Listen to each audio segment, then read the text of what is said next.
بڑے بڑے معاہدے ہو چکے، کچھ معاہدے ہونے جا رہے ہیں۔ آج میں بہت خوش ہوں۔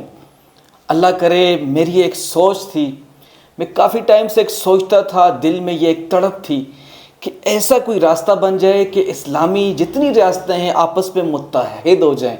الحمدللہ اللہ پاک کا شکر ادا کرتا ہوں، میں اللہ پاک کا جتنا شکر ادا کروں وہ کم ہے۔ پاکستان کا، ترکیہ کا اور سعودی عربیہ کا اسٹریٹجک لیول کا معاہدہ ہوا، جس کے بعد آپ نے چیخیں سن لی۔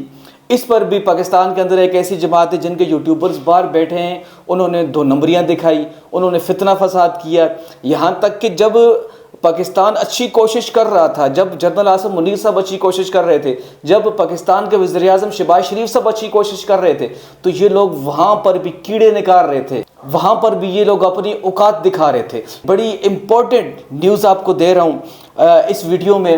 سب سے پہلے دیکھیں، 3 ملکوں کے معاہدے ہو چکے۔ Field marshal general Asif Munir صاحب کا کل ایران کا دورہ ہے۔ اس سے پہلے کچھ حقائق آپ کو بتاتا ہوں میں۔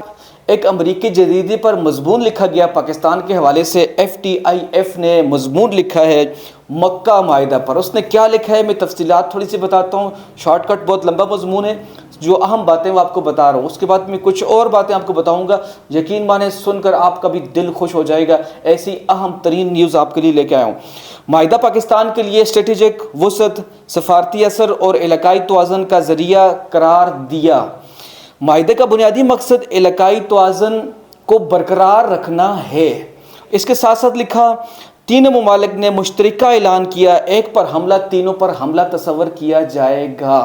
اس کے ساتھ جو ہے امریکی جریدے نے لکھا کہ سعودیہ اپنی مالی قوت کے ساتھ ایک مضبوط ریاست ہے، اور ساتھ ساتھ لکھا پاکستان کی تجربہ کار جنگی فوج، یہ بڑے اہم الفاظ ہیں، تجربہ کار اور جنگی فوج جو بڑی صلاحیتیں رکھتی ہے، جبکہ کچھ جماعت کے لوگ پاکستان کے اندر بیٹھ کر وہ ایسے اثرات مرتب کرتے ہیں، اور برطانیہ میں بیٹھ کر اور امریکہ میں بیٹھ کر ایسا لگتا ہے کہ جس طریقے سے پاکستان کے اندر فوج ہے ہی نہیں ہے، ایسے اپنی طرف سے بیٹھ کے اوٹ پٹنگ مار رہے ہوتے ہیں، تکے مار رہے ہوتے ہیں۔ اور ساتھ ساتھ لکھا کہ ترکیہ کی ٹیکنالوجی، یہ جو معاہدہ ہوا ہے تو ترکی کے پاس جدید ٹیکنالوجی ہے، ڈرونز ہیں، پاکستان کے پاس ایٹم بم ہے وغیرہ اور بڑی طاقت ہے، اس کے علاوہ سعودیہ کے پاس بڑا پیسہ ہے، یہ سب کچھ ملا کر ایک مضبوط معاہدہ ہو، اس کی وجہ سے علاقے کا جو امن و امان کی جو صورتحال کو وہ برقرار رکھی جا سکتی ہے۔ اب میں خوش تھا، وہ میں کیوں خوش ہوں، میرے چہرے پر مسکراہٹ کیوں ہے؟ چونکہ ایران کی طرف سے بھی یہ کہا گیا، سربراہ ایرانی پارلیمنٹ